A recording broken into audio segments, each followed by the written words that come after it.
Rudyard Griffiths here, the publisher of The Hub. Welcome to the Friday Roundtable. We're recording this late in the day on Thursday, the 13th of February. Sean and I getting a jump on the upcoming long weekend. We hope you are too. Sean, I look with jealousy outside that window that you've very thankfully drawn the curtain over, because before you did, I saw a peak of palm trees. And here I look out my window in Toronto, and I've got nothing but snow to the horizon. You ought to be jealous. I've just landed in Miami, but I'm not here for just pleasure, Rudyard. I'm here for a few days of a conference with the center right group here in the United States on pretty big economic questions. A lot of the ones we've been covering at the Hub for a long time now, including technology, trade, innovation. And one of the cool things is there's going to be a lot of members of Congress here over the next few days. So I'll have to do some lobbying on behalf of Canada, all in the name of Team Canada, of course.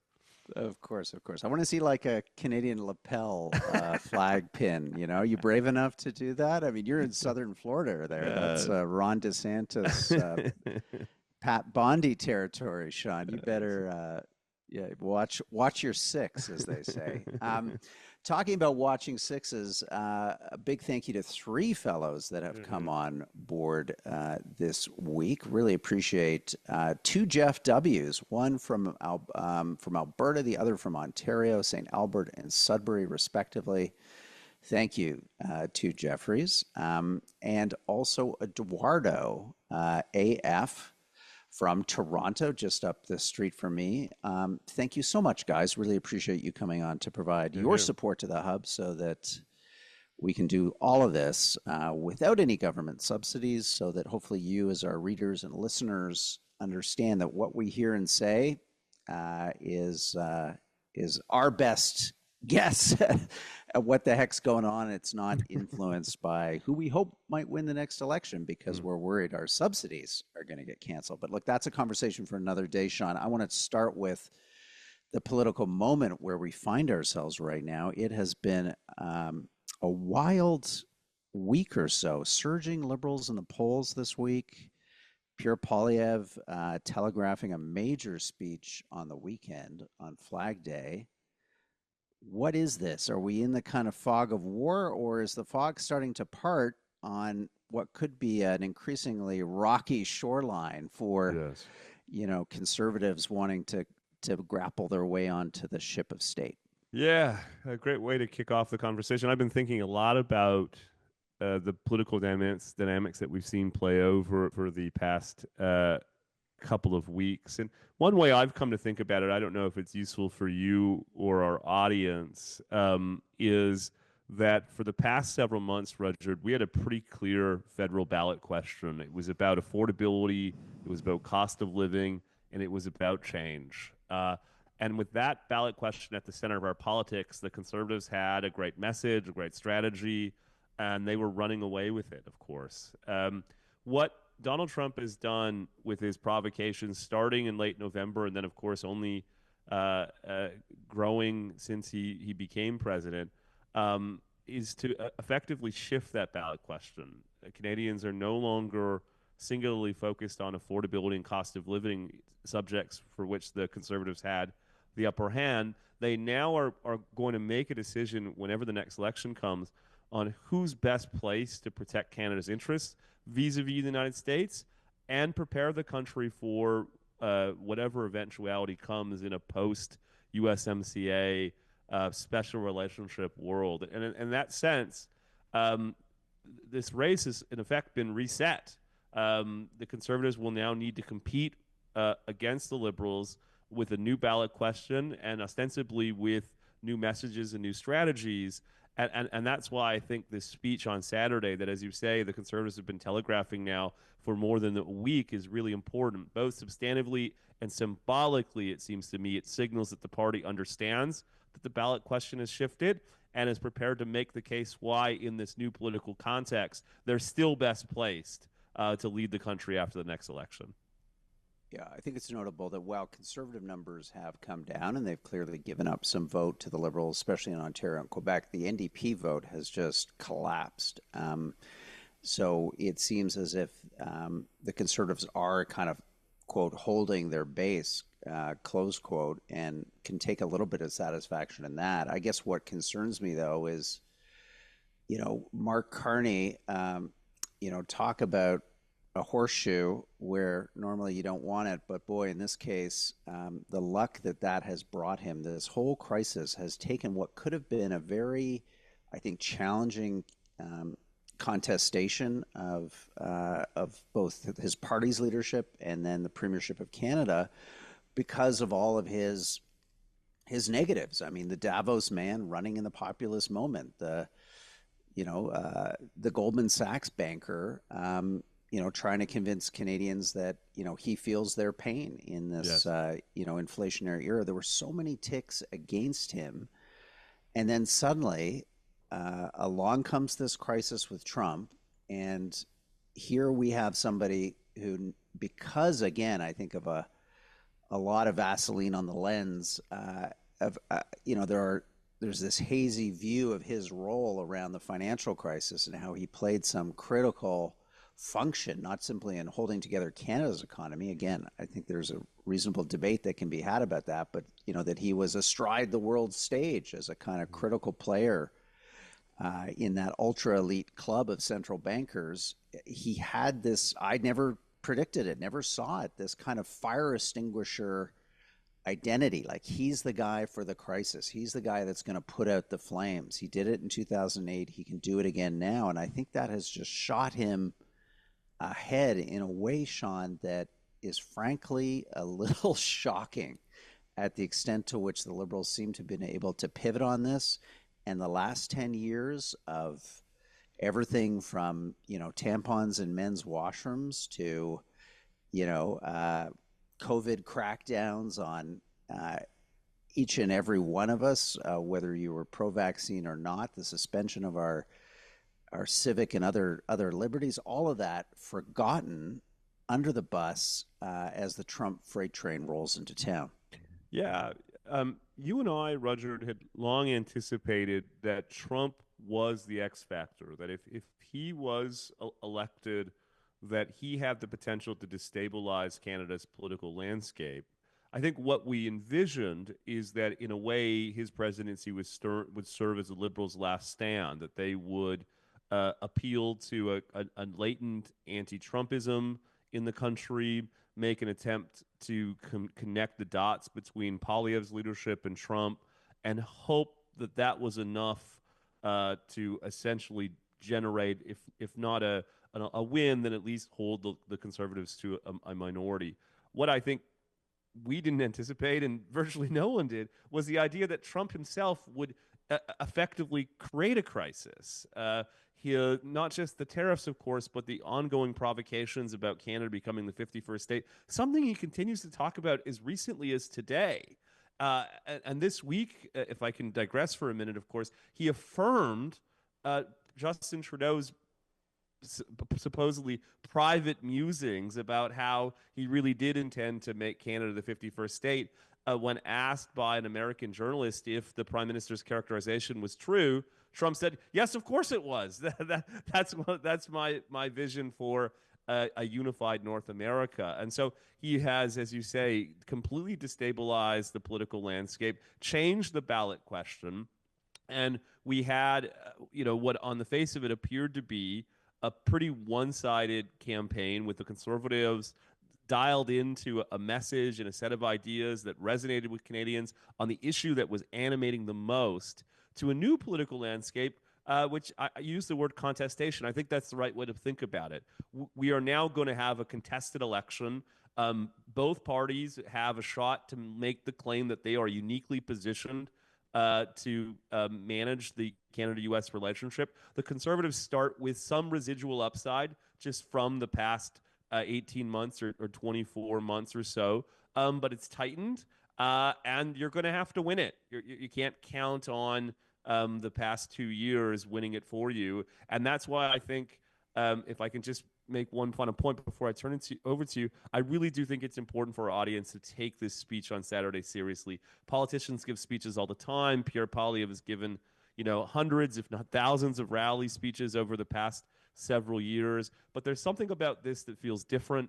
The telegraphing, as you say, over the past week, I've heard from people in around the leader that they've spent a great deal of time on this speech. You really do get the sense that success for them looks like a symbolic shift in the party's understanding of the political issues animating Canadians, and a clear message and path forward to prosecute the case that they're the ones who are best placed to represent Canada vis-a-vis the Trump administration and the future of the Canada-U.S. relationship.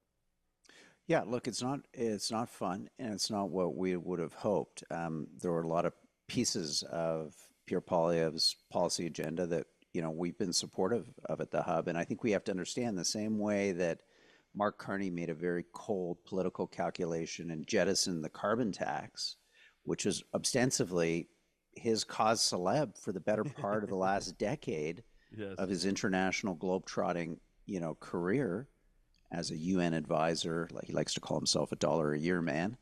I wish I had an income that allowed me to be a dollar a year man at the Hub, Sean. I feel like a dollar a year man sometimes at the Hub, but alas, I don't have Mark Carney's share program at Brookfield, to fund my. Anyway, I digress. But the point is that Carney made some very tough calculating choices about policy ideas that he was associated with. And I think one of the things I'm going to be listening for carefully in this speech with Poilievre is, does he similarly make some tough calls? And let me just give you one example. Please. And again, it's something you and I share a view we've come to after a lot of thought and reflection and debate at the Hub, that the CBC is not salvageable, English language CBC. And regrettably, for a whole bunch of reasons, including errors, sins of commission and omission, the English language service needs to be closed down. I wonder, if you really want to pivot and you want to be realistic about this moment, does he have to, in the same way that Carney walked away from the carbon tax, does he have to pick something like that was emblematic of his political identity up to and before this moment of the 51st state rhetoric by the president, and throw it under the bus to, in a sense, demonstrate that he understands that this is a new moment, and maybe now there is a different argument about the CBC.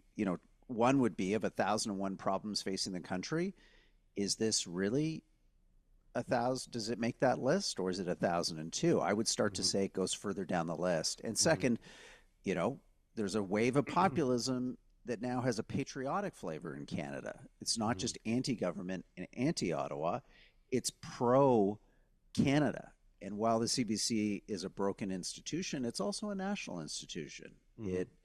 It maybe is worth trying now to save, because we're going to look at a new calculus in terms of the Trump presidency and what we need to do as a country to, sustain a sense of shared purpose and identity. So maybe I would start to look at the CBC in a different way. I'm not there yet, don't worry, but I'm just saying I can see a lot of voters changing their thinking and changing their calculus. So my question to you is, do you think any of that's likely? Because if this is a major speech and you don't make some major gesture to reset, then really what is the point? Yeah, I think there's a lot there, Rudyard. One of the things that we've lamented about our policy and political environment for the past while is that it is focused primarily on microeconomic questions. We've talked already about affordability and cost of living. It's not to diminish them, but I think our understanding of Canada's economic challenges, our theory of the case, if I can put it that way, is less about short-term inflation and more about secular stagnation.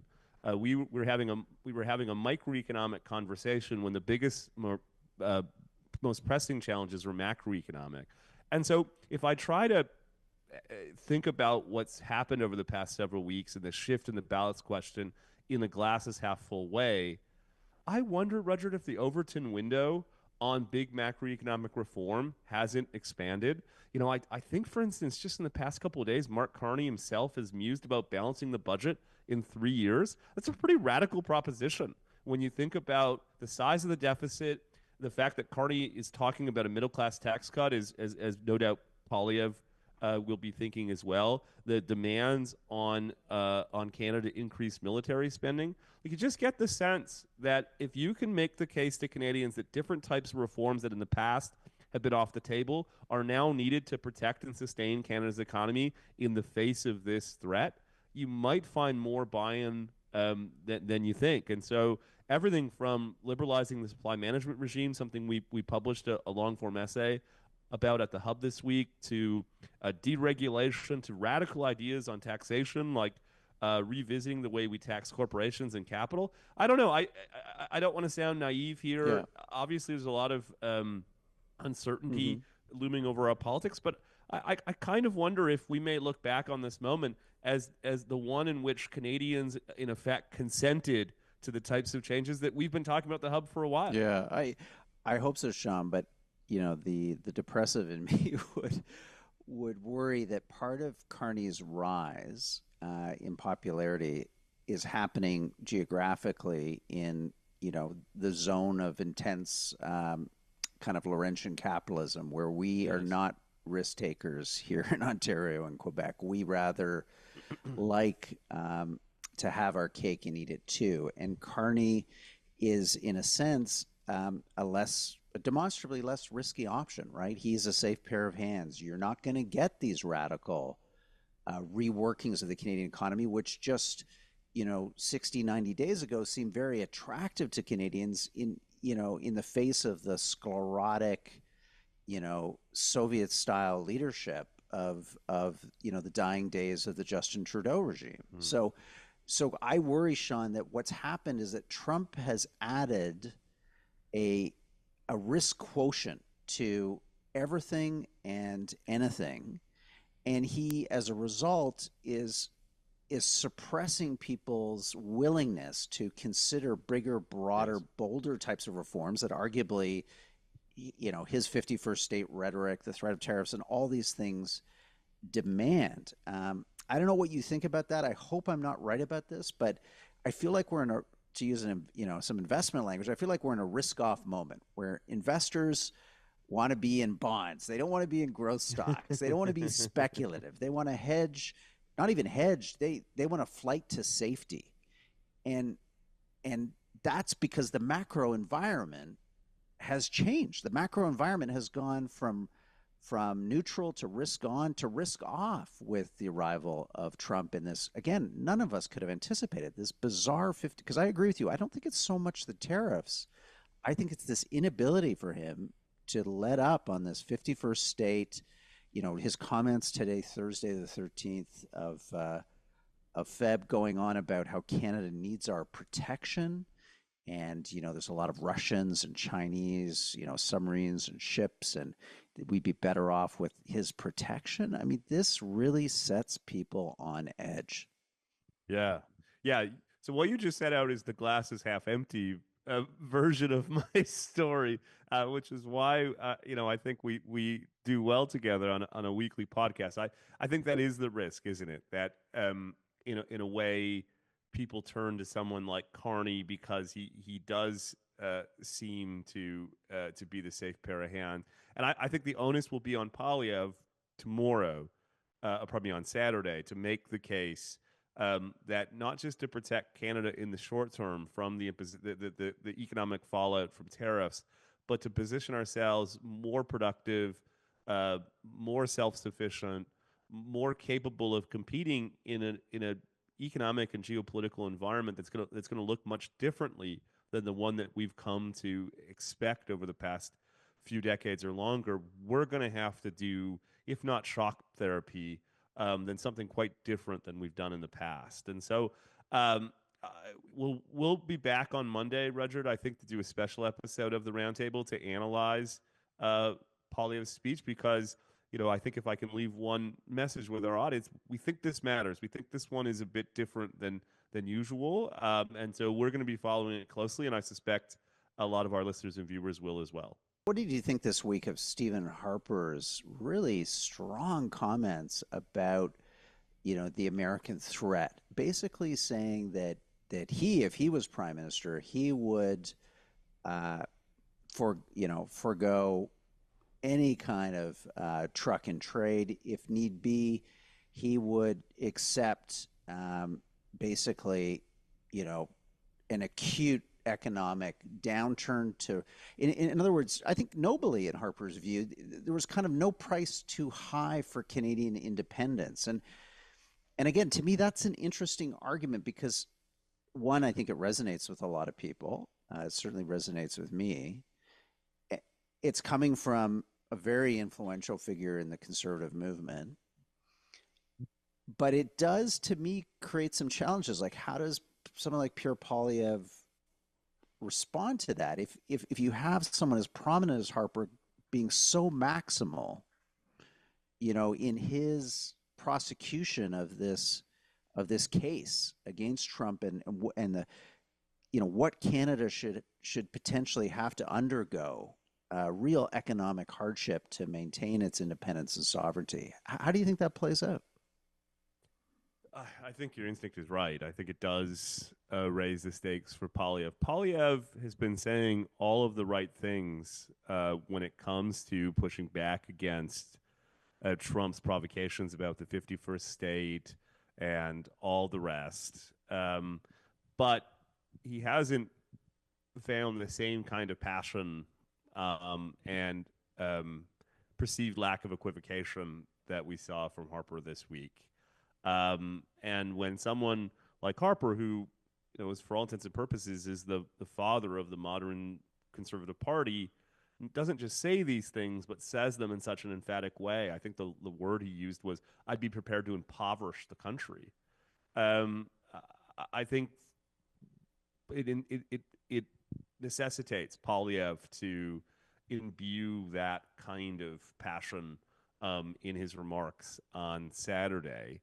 I understand the instinct, and of course, I was in Canada last week and heard firsthand from people like you about how this whole episode has stirred something in Canadians.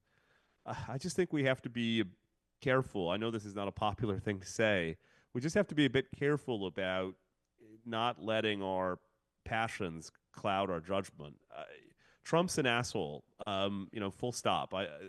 That's not worthy of debate. What the debate we really need to have as a country is, in the face of this set of provocations, what's the right plan for Canada? And I don't know, Roger. You use the word maximalist. I think that's the right way to think about it. Like, at some point, our entire political class goes so maximalist that it leaves little room for the type of more nuanced thinking that that in my mind we're going to need to navigate ourselves through what is going to be, to go back to the way you said in our conversation, a pretty rocky waters for the foreseeable future.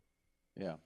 Well, one thing I hope that Poilievre continues to prosecute on Saturday, and just all of us kind of remember, is what happened the last 10 years. Yes. The extent to which the country's, not just its economy was mismanaged, but our collective reservoirs of identity and belonging and trust in government was eroded, in some cases outright attacked. And it is, Sean, it's especially galling to see the Liberal Party seemingly pulling off this kind of Sleeping Beauty routine, where suddenly the country wakes up and the charming prince is here, Mr. Carney, ready for his dainty kiss, and all is forgotten. The wicked witches are gone. The evil fairy godmothers are banished, and all of that is just yesterday. It's just forgotten. And I just hope, Sean, that all of us, we kind of, as Canadians, remember that, yes, this party can shuffle the deck chairs on the Titanic, and who knows? Maybe it's not the Titanic anymore, but a lot of the same characters are going to be in the same roles, making very similar decisions based on Yes. a what we've described in the past at the hub is a model of Laurentian capitalism, Yeah. which is basically Lost the decade. idea that full-throated competition for consumers and markets and industries and goods really is not in the interests of large swaths of corporate Canada, and large swaths of corporate Canada make seemingly a kind of Faustian bargain with government to rent seek on consumers and other businesses and industries that fall under the protections that government affords them in turn for implementing government policies and priorities. It's much more of a European style Yes. economy, frankly, Yes. that we've had in Canada for the last decade. And I want to see from Mark Carney, something that convinces me otherwise, Yes. that he's not at heart a Mario Draghi, a fellow central banker with a very technocratic view that yes, a greater understanding of markets than Justin Trudeau, but that's not a very high bar to reach for, is it? Um, but at the same time, I have low confidence that this isn't someone who would love to sit there with a blank sheet of paper and a pencil and start to sketch out a vision for a greener, cleaner economy that rewards winners and punishes its perception of losers, and orchestrates in minute, excruciating detail the future course and trajectory of the country's economy.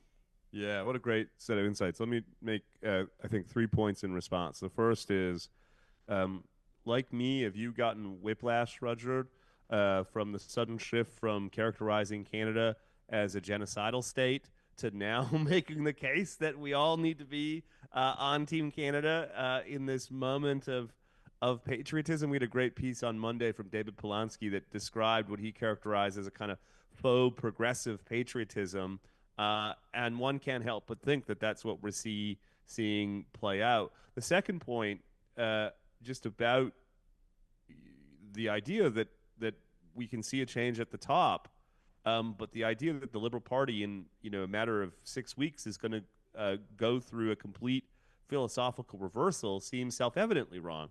It's notable, for instance, that one of the ministers who's endorsed Carney is Stephen Guilbeault, who I think it's fair to say is amongst the most radical members of the federal cabinet that we've had in our lifetimes. A self-described socialist who I think, if given the chance, would use the levers of public policy to shut down Canada's oil and gas sector, full stop.